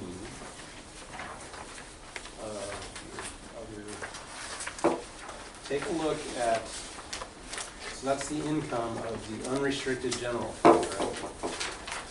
Look at the bottom page and you'll see we're proposing a budget of 45.5 million, right? And our estimated actual in 16-17 right now is sitting at 44.4 million, right? And a large part of the reason we're at 45.5 in 17-18 is the additional income the state is providing in either COLA or the base increase. And then when you take a look, if you take a look on page 217,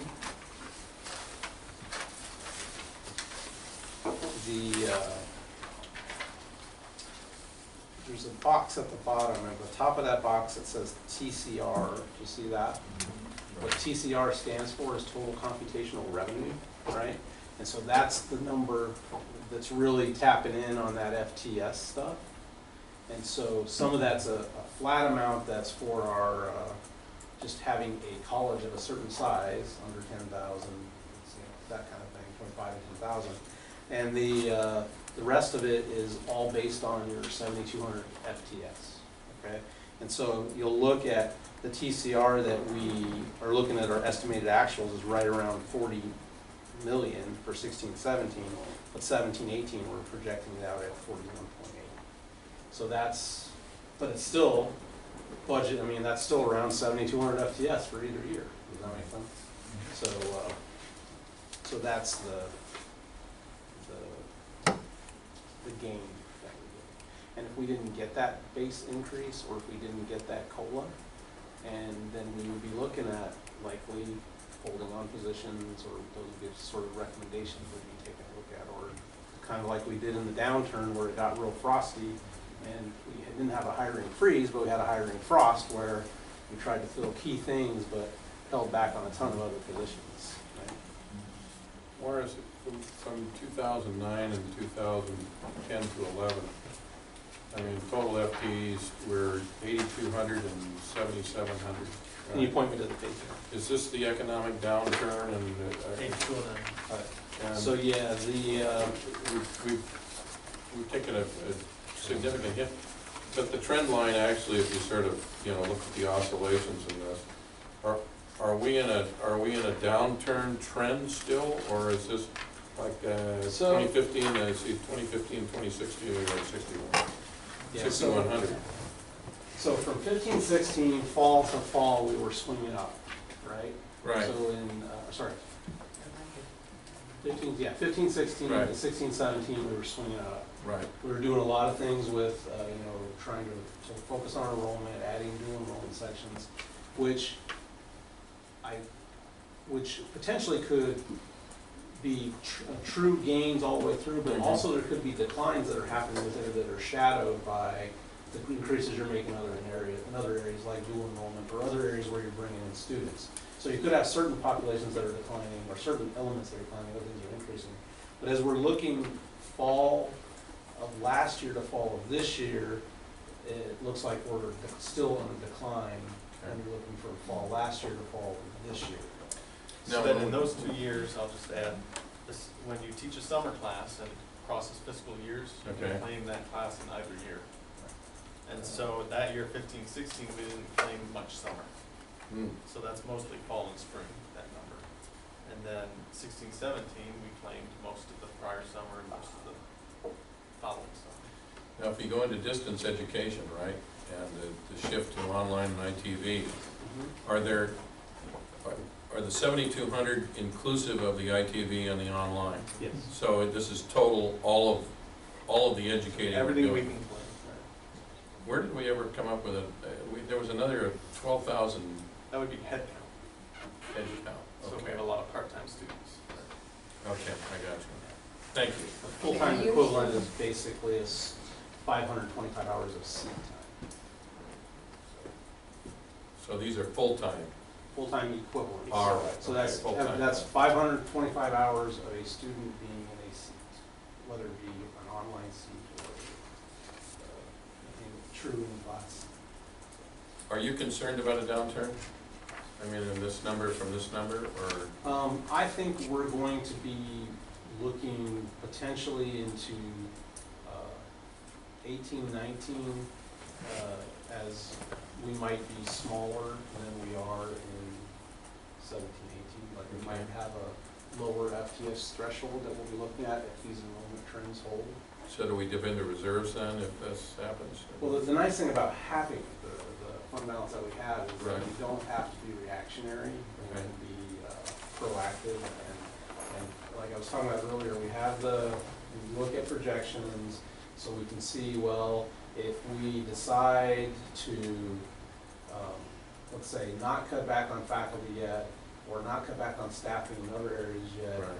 then we could kind of see how the year goes out, and this is how much we lose if we hit, let's say if we lose 200 FTS, this might be the impact on our fund balance, right? And so we could make cautious or judicious decisions that way. But we have, at the times that those decisions are being made, there's a lot more information coming down in terms of, where the economics, what's happening with the January proposal, what's it looking like with the May revise as we're getting closer. But at some point, the nice thing about it is we can do the hiring priorities for faculty in the fall, but because we have a good fund balance, if, let's say, the president decided to hire, to kind of say, okay, let's not do anything too crazy in 17, 18, we can kind of wait it out and see what happens, and then maybe make a deeper trend downward in hiring if the trend does come to fruition, let's say, in 18. From a marketing standpoint, we're in a passive role here. You provide the service, and then people either sign up or they don't. Is there any kind of a revenue impact posture that we could take, or even, FTE expansion program that we could take to promote, greater enrollment? Yeah, how do we get at that? We have an enrollment management group. Okay. We have actually a lot of different things that we did in the last year that will probably be replicated or enhanced on going into the subsequent year. They range from things where we added new enrollment sections to targeting, let's say, students that were a few units away from graduating, to let them know, hey, come back, having them enrolled in the ACE. All those things are not just things that we're looking at serving our community, but they also drive FTS. So you have those areas of decline, Mhm. what, are they costing us money? I mean, when those areas decline, are we still trying to make those classes, or do we watch it out so we don't have the expense of that decline? Well, How does that go? we try to operate as efficiently as we can. We tend to get less efficient in a year where we're trying to capture FTS. So for instance, we had a lot of sections we retained in, let's say, 16, 17 that we might not have retained in 17, 18, because we can be a little more efficient this year because we're stabilized. So even if we land, let's say we ended the year at 7,000 FTS, right? Then we're still funded at 7220 or whatever we have end with from 16, 17.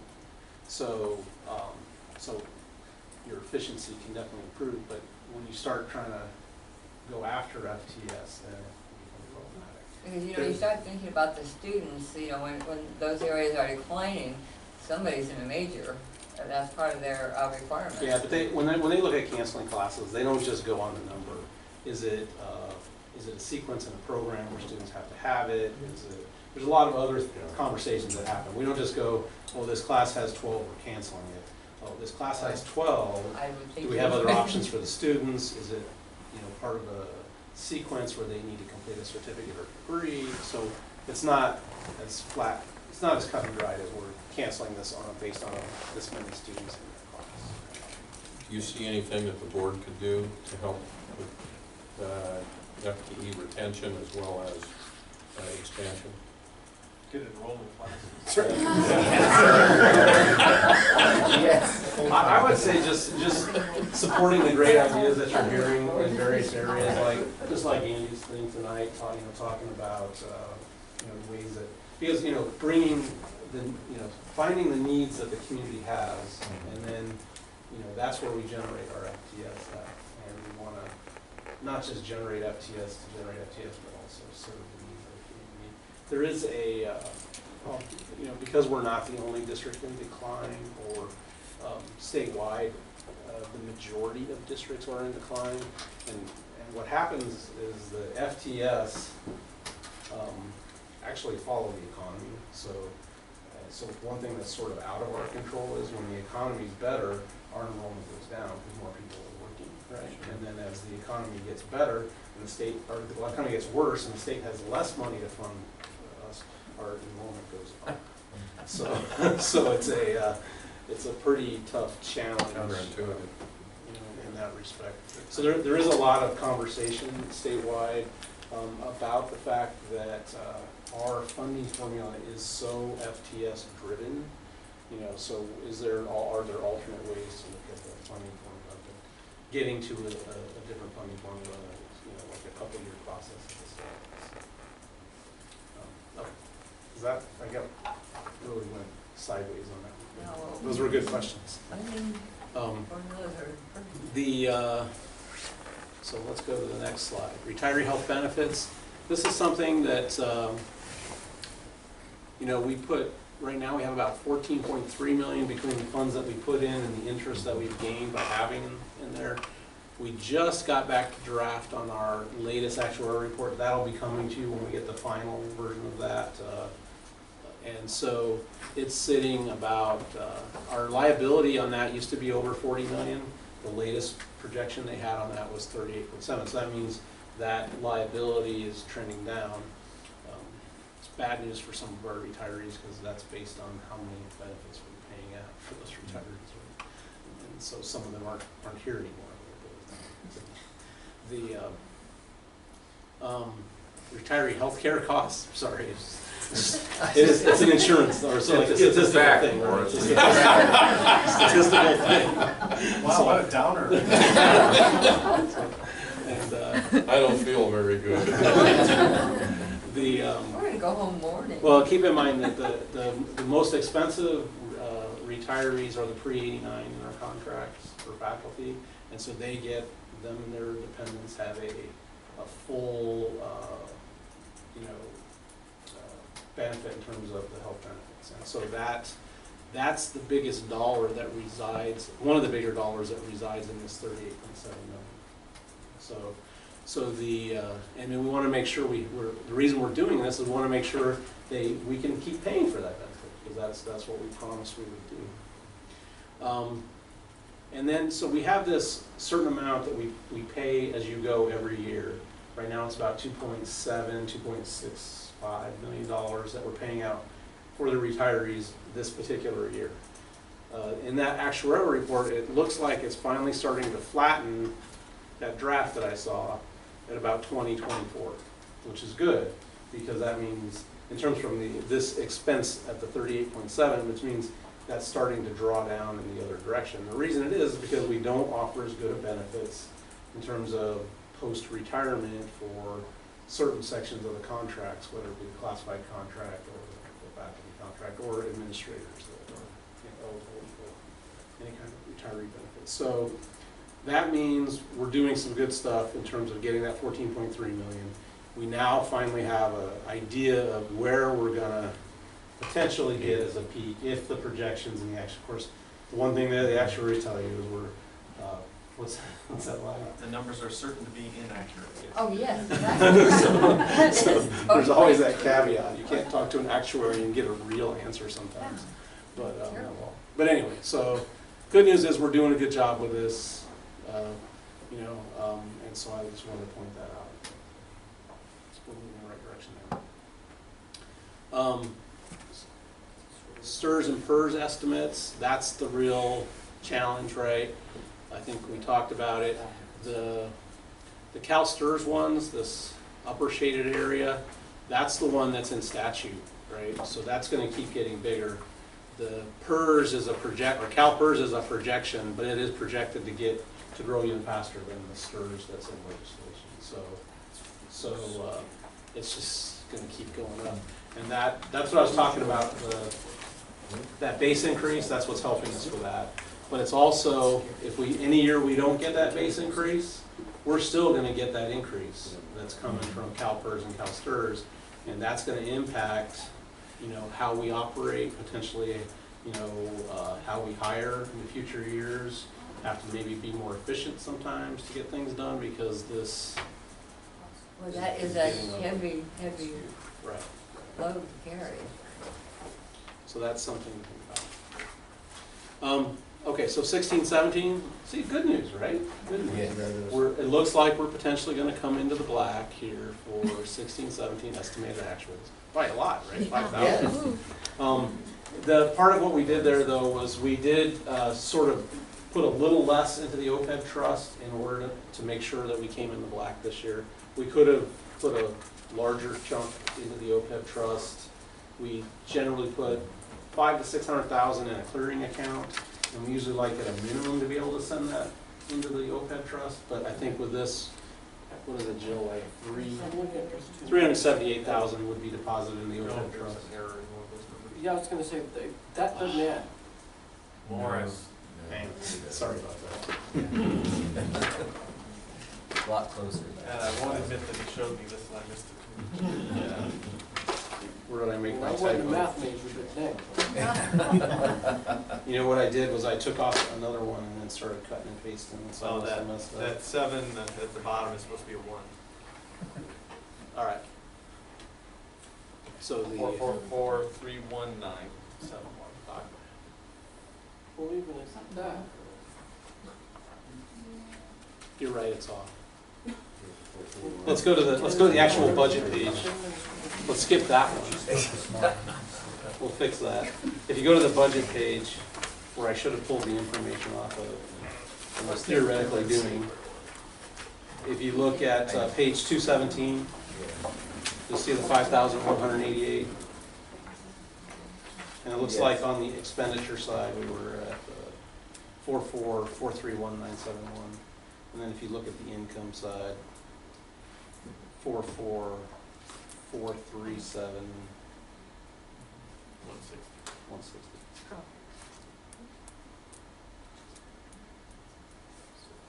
So then you get the difference. So I apologize for that. Okay. But yes, You're doing a good job. we're coming in the black this year. So 17, 18, we're projecting that we'll come in the black at 12,000.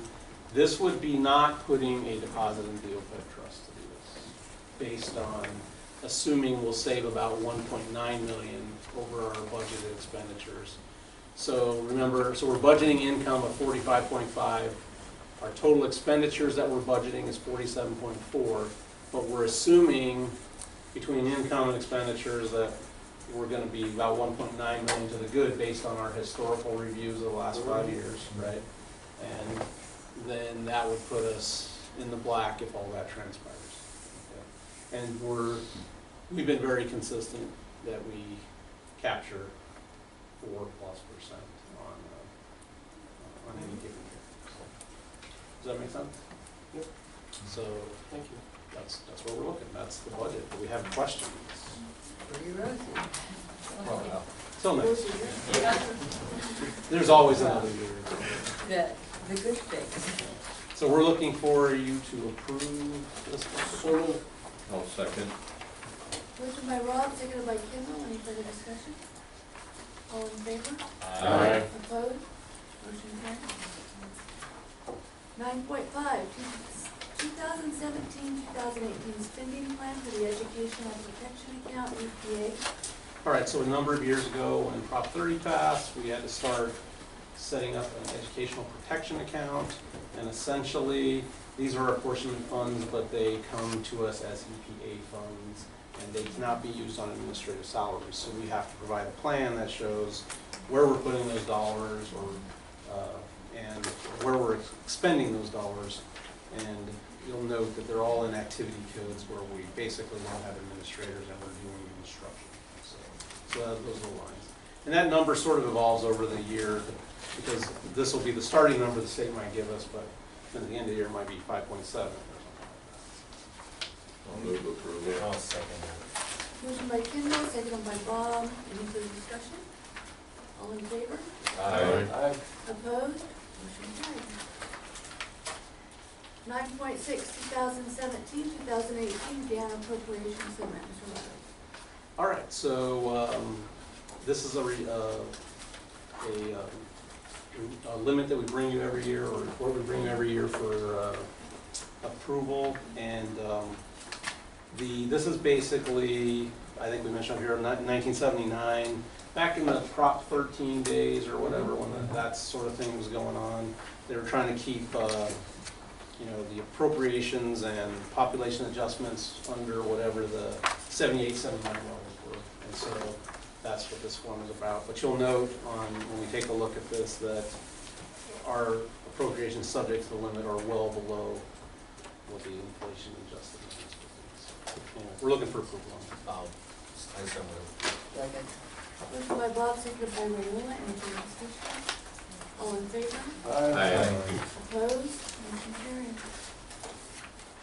9.7, amendment to the cafeteria plan 125, and flexible spending plan and adoption of resolution number 2017-18-05. All right, this is something that American Fidelity helps us out with every year to make sure we're compliant IRS-wise with our flexible spending plan, so we're looking for approval on this. I'll move for approval. I'll second. Motion by Bob, seconded by Kendall. Any further discussion? All in favor? Aye. Opposed? Motion carried. 9.8, resolution number 2018-18-06 for transfer of funds. All right, so whenever we're off on a certain category of lines, we have to bring approval for you to allow us to transfer funds there. And so if you look, for instance, back in your budget on page 216. And you look at the academic salaries, and you see total academic salaries, this is page 216, the academic salaries category. Okay. If you look at the total academic salaries for 16-17 on the adopted budget, we adopted 17.1 million, but our estimated actual is at 17.6.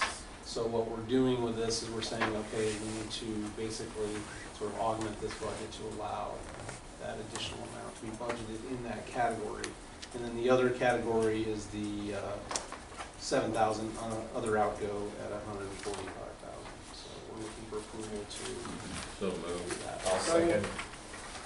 Motion by Kendall, seconded by Bob. Any further discussion? All in favor?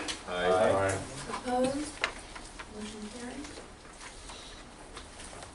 9.9, administrative restructuring. Dr. Weiss. I believe at the last board meeting, Dr. O'Rourke explained a little bit about our planned mini restructuring, I'll call it, in student services, and so this is bringing that to you for your approval. So moved. Motion by Scott, seconded by Bob. Any further discussion? All in favor? Aye. Opposed? Motion carried. Other business, 9.10. Income and expenditures, cash basis. Morris. All right, this is our monthly report that we're bringing for approval. Sometimes I like to point out things. If you look on page 280, you'll see, one, cash is looking good in funds, general fund 11 and 12, ending cash balance of 12.9 million. One of the bigger numbers on the report here is if you look at the 2002 bond interest redemption fund, Fund 23, if you look at that column, the 1.3 million that's sitting there is the basically the payment on our other GEO bond that we have, right? So that's the payment that the county is making. They pay that based on the income taxes that are coming. So that's just an example of something that's happening on that particular report. So we're looking for approval. I'll second. We have a motion by Rob, seconded by Bob. Any further discussion? All in favor? Aye. Opposed? Motion carried. 9.11, quarterly financial report for April 1st to June 30th, 2017. Mark. Yeah, so you can look at the quarterly, right? But the timing of this quarterly is like when we do this one is actually a little bit before we get the estimated actuals on the budget you just saw. So actually the estimated actuals on the budget are more accurate than this quarterly because the timing of when we get the quarterly projections. So that's kind of the difference that you'll see when you're looking at the 16-17 projections on there. If you look on page 285, the second page of this report, one of the items that I often put something in is part 7. Does the district have significant problems that must be addressed this year or next year? This was, remember, this is a 16-17 report. 16-17, the answer would have been no. 17-18, I'm comfortable with this year, so the answer for that year is no. When you start looking at the next quarterly report, then you might see, well, I'm a little concerned about FTS, let's say, out in 18-19. So, anyway, we'll look for I'll move receipt. Second.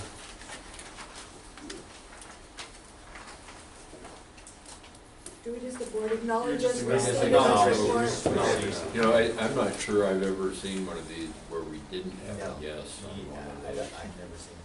I think maybe the last time I didn't put it, I didn't put Really? it. Okay, Yes. but I mean, frequently, Yeah. yeah. He's breaking the administrative services troll approach to this report. Good news. Andrew,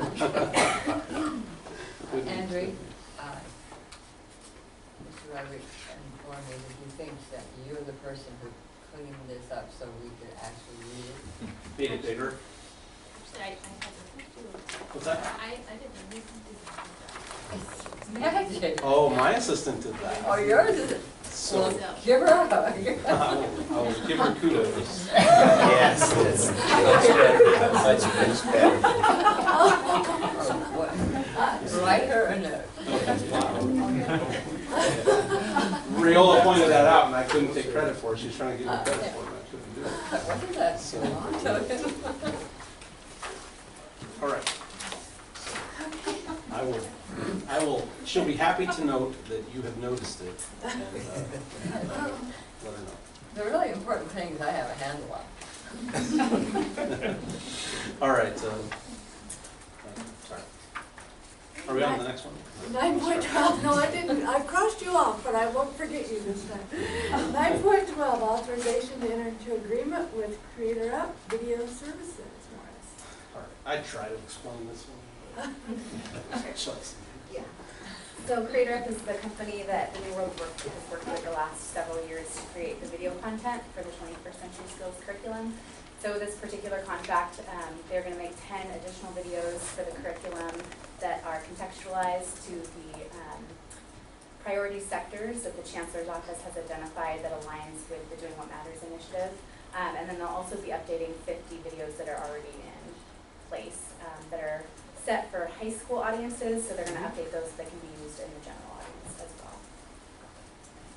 Now the videos, so these are just another learning tool besides technology and a teacher and all that sort of thing? Yeah, so the videos are used in the 21st Century Skills workshops that are put on, as well as in the classroom when a faculty member decides to implement the curriculum into their courses. So I did have a question on this one here. Do you have a guesstimation on the timeline? Because here in the paperwork, it says, project start date to be determined, project film date to be determined, project delivery dates to be determined. Yes, so I can actually get you a date from the director that's working with them. I would suspect in the 6-month timeframe, they have to actually recruit the actors, so if anybody's interested. They record them down in the LA area. Actually, Heather Wiley, one of our faculty here, shows up in one of the 21st Century Skills videos already. I just was getting a rough idea of the timeline. It was 21st century, was it going to be the 22nd century? Yeah, perhaps. My suspicion is 6 months, but I can get you an accurate number. 6 months is good. Okay. Does the 110,000 then, does that incorporates the entire envisioned scope of work, and could you have any scope creep on this, or do you think that it's everything? So they write the script, they Right. recruit the individuals that show up in the videos, they work with the director of the program to. In terms of the volume of videos though, and that, would you envision that it would not to exceed 110,000 on this authorization, right? Right, so it's definitely the 10 new videos and then the changes to the 50 that are already in existence. Okay. For the high school audience. You're authorizing the 110. If there were a change, we would have to. If there's incremental, then it comes back to us again for more money. Okay. Thank you. Second. We have a motion by Rob, seconded by Pat. Any further discussion? All in favor? Aye. Opposed? Motion carries. 9.13, authorization to enter into agreement with Pirelli Higher Education Technology Consultants. All right, so hops and starfish, I believe, has been talked about before. But we're looking for Pirelli to come in and help us out with installing this. You know a little more about that? Kevin? Sure. It's just as more suggested, we're just trying to contract out, get some additional IT help with Dr. Johnson and the rest of the council, so we can expedite the automated educational planning process for our students. And it's paid for out of SSSP funds. I'll make a motion to approve. Second. Motion by Bob, seconded by Marilla. Any further discussion? All in favor? Aye. Opposed? Motion carried. 9.14, accessibility planning. All right, so this is something we've been working on for a while. It's a district accessibility plan, and basically it's a sort of a long-term plan of how do we remove our barriers on campus for accessibility. And in part what this does is it protects us in a liability way in terms of the Title II components of what we're complying with. By being able to point at a plan for removal, and that's helpful in this situation. But it also actually gives us a plan, which ties into our bond and the types of things that we need to accomplish as we go through the bond. And one nice thing I'll just add is it does have a history showing the last few years of the various improvements we have made from that opportunity. Do we feel this is a comprehensive list of things to be done? Everything on campus? Yeah, we brought in, actually, back when we got a visit by the state organization that looks at civil rights. They came in and we were one of the lucky ones. There's like 3 in the state that they do in a year where they came in and looked at it. It actually was really beneficial, and it helped us because we already had a lot of the work done on what we needed to. And so we brought in an architect at that time to take a look at our campus to analyze the barriers and our pathways and different things on our campus. And so we're pretty confident that we can do well. Second. We just, the board. Yeah, we're supposed to acknowledges- do all this.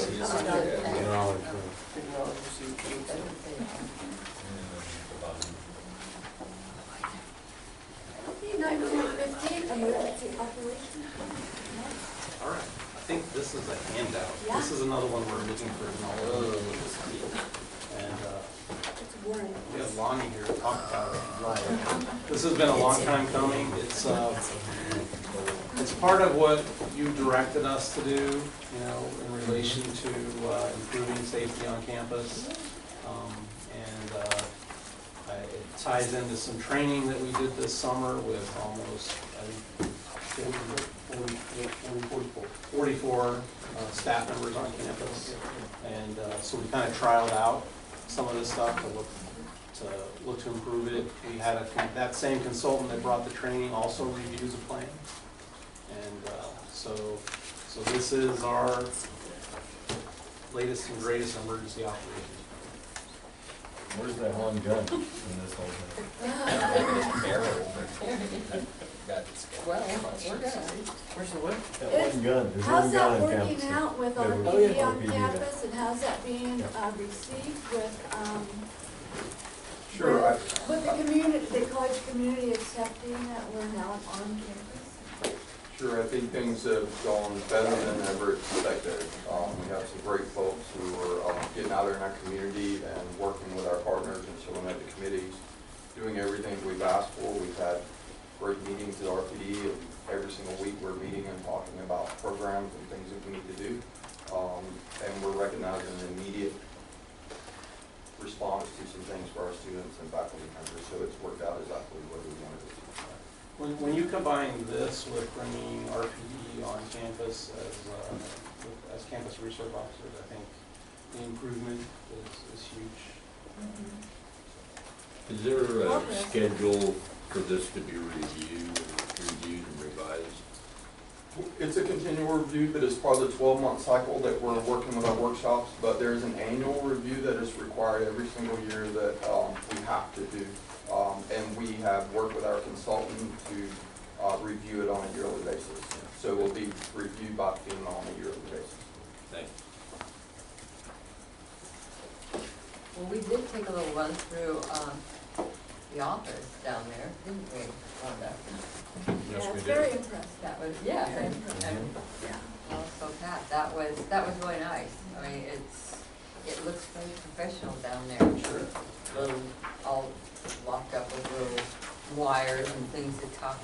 There's been a lot of work and a lot of hands involved in It's bringing very all this nice. stuff together. You know, I just have to make a comment, you know, I just see such progress. And I really think that is, we need to contribute or attribute a lot to how well all of you work together and that everybody bought in, that this is really, really important and shows. So thank you very much.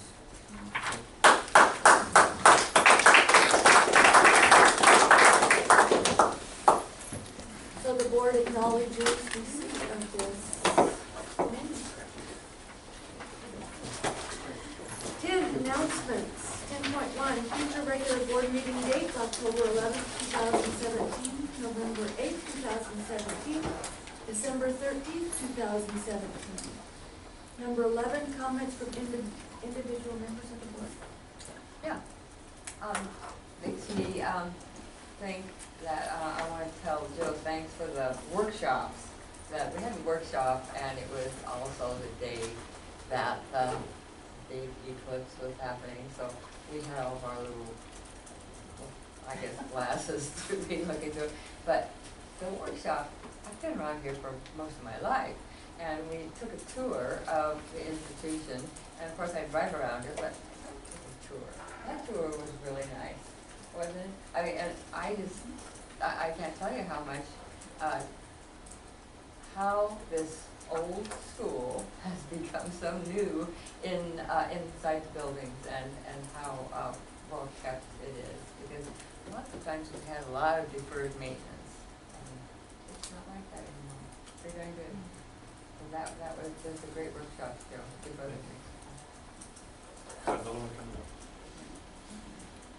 Well, I just want to comment that it's actually been a real honor to be part of this institution, just watching as the word I've had from my constituent people coming into my clinic, especially in Chambertown, that have gotten kind of involved in the process, and I've kind of nudged a couple of people, hey, why don't you go down and check it out, see what they're doing, see, and the feedback I've gotten has gotten steadily better and better and better, and I'm really proud to be part of this thing here. So kudos to everyone involved, the board members, faculty, staff, administration. Well, I think people in the public are really looking out at what all of you are doing too. Yeah, I keep absolutely. an ear on my radio since there's nobody to talk to at my house. I keep that going, and I do hear how Shasta College is doing. I mean, we get raves from a lot of people when they start talking about the institution. So that's all of you. I mean, that's great stuff. So thank you for working as hard as you do and being so bright and capable.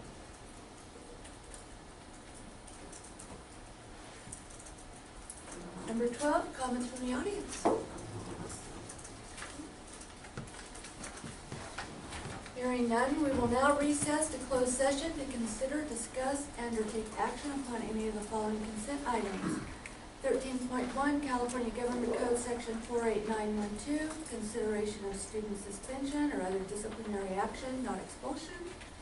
13.2, California Government Code Section 54957, public employee discipline / dismissal release. 13.3, California Government Code 549.1, collective bargaining session. Thank you, everybody, for being here tonight. Appreciate it. Have a great rest of the week. Hey, Chris. Thank you.